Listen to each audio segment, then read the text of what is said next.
Well, hi again, everybody. Welcome back to the channel. It's very good to be with you today.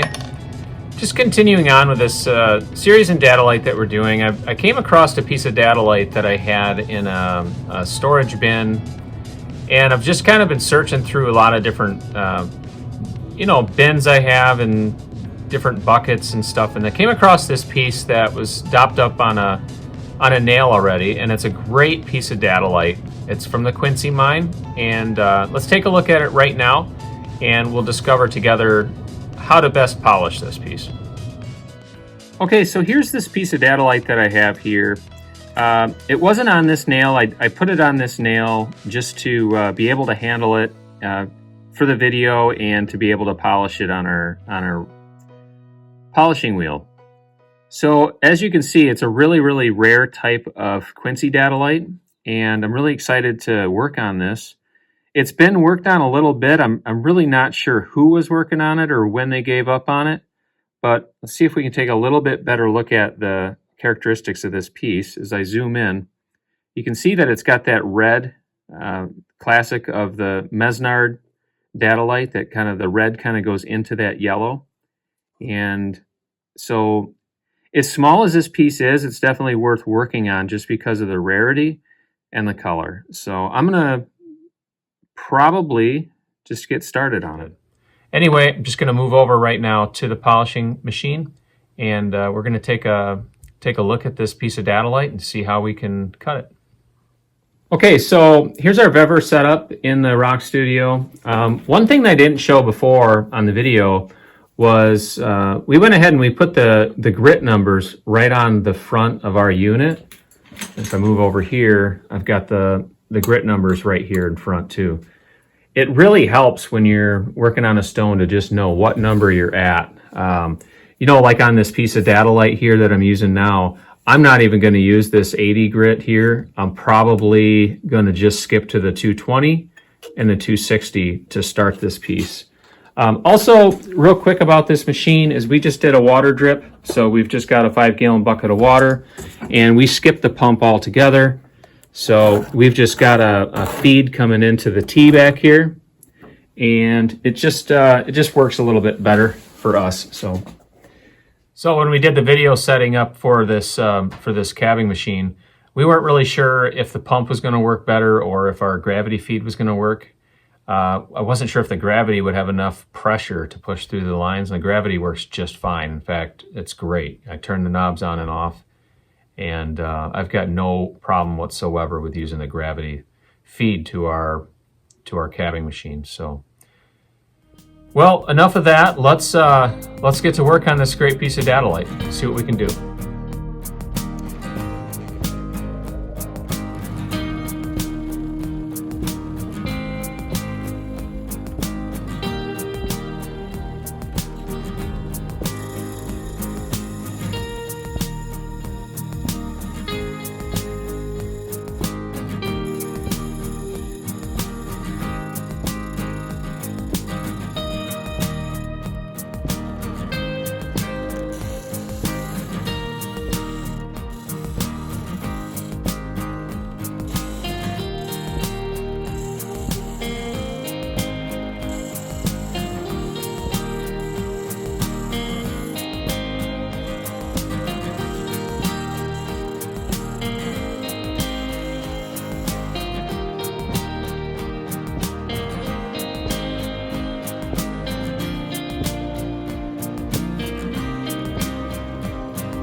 Okay, so at the beginning of this, I was really unsure what this was actually going to turn out to be. If it was just going to be a specimen, just because of the weird shape that it was on the nail. I was hoping it could maybe be a jewelry grade type cabochon, and that's kind of where it's leaning right now. Let me change the camera angle so you can take a look at it, and you can kind of see what I mean. Okay, so here's the Datolite. And what I had to do was basically on the back side of this was just sort of make it the best shape that I could. without removing too much of the desired yellow material. And I think I did a pretty good job. However, it's a little bit sort of oblong or scanalated to the side. And I'm not really sure if I want to change that, because I would have to remove a lot of this detail on this side to make that scanalation more true to the center. As far as a regular cabochon goes, I mean, this is kind of, normally when this material isn't so valuable, you don't really care. But in this case, with this particular type of Datolite, it does matter. So this cab might not be perfectly centered, but what's pretty cool about it is it's starting to come alive a little bit. And I was able to preserve a lot of this red detail on the cab, and also some interesting white spots was starting to come out as I polished this. So I think it's looking pretty good, and I'm just going to continue with it.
Okay, so I'm very happy with how this cab turned out. I'm going to have to take it off the dopstick and undercut the bottom part of the cabochon yet to finish it, but it turned out outstanding. So let's take a look at it right now while it's still on the dopstick. Okay, so here it is. Very attractive cabochon. It turned out just amazing. And it's got some nice reds that are coming across the top of it and kind of on the side of it there. But all in all, what an amazing cabochon. Super happy with it. But what I was talking about was on the bottom edge here. You know, just like the Greenstone cabochons, you want to cut off, just put a bevel edge on that so that when you slide it down into a setting, you don't chip it. So other than that, just thrilled with the finish on this Datolite. I'll take it off the dopstick and then take some photographs of it in the case.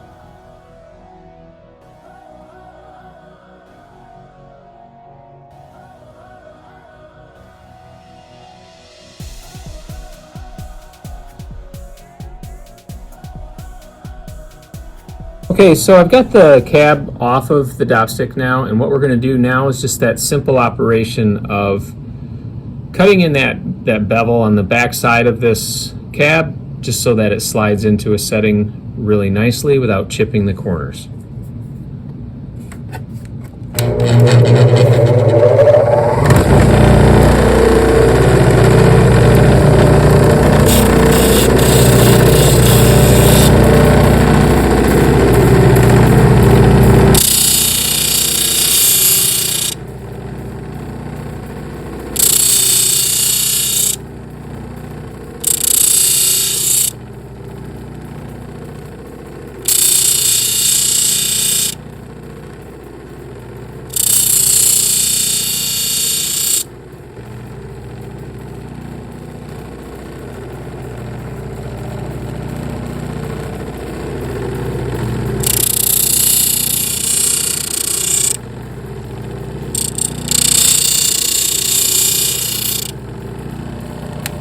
Okay, just finished that up and just wanted to briefly just have you look at this a second.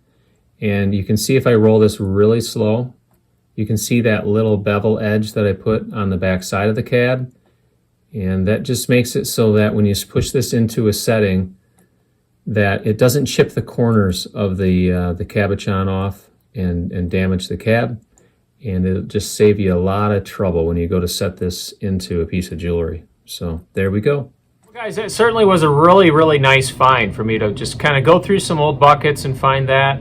And it really was able to make that otherwise awkward piece of Datolite into a really, really nice, acceptable cabochon, and certainly one to be proud of. You know, that color is really rare, really hard to come by, and I think I did right by this piece and turn it into the cabochon that it deserved. So hey, if you like the video, make sure you hit that like and subscribe to the channel, that way you don't miss any of this great content with Michigan Minerals, and we'll see you next time.